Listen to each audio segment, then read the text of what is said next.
Hi guys, good morning. Short video. So ito yung pangarga ko galing ng Germany, Landenberger.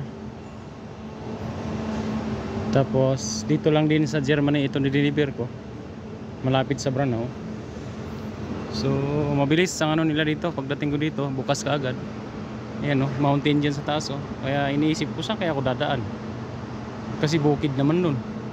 Tapos yung papasok dito i-guide ka rin naman, walang problema.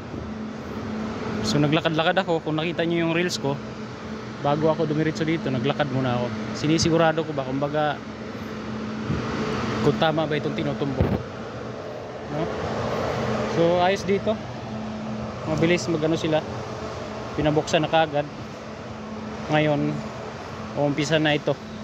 So nag vlog muna tayo short para para pag yan dito ako lumusot Diyan.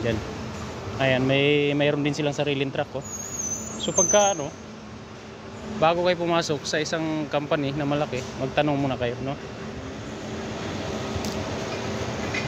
Ayan. Ayan yung pangarga natin, puro tabla.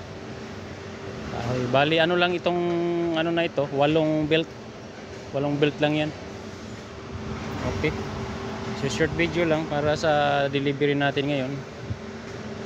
At safe naman tayo nakarating dito sa ating delivery place.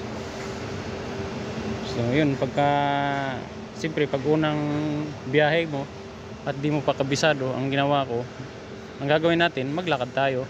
Malapit lang naman kung mayroon kang mapwestuhan na paradahan para hindi kayo magkaligaw-ligaw. Yun lang ang tip. Tumbok naman yung address, kaso yung siyempre malaking company, alamin natin, ganyan lang, puliga. Okay, bye bye.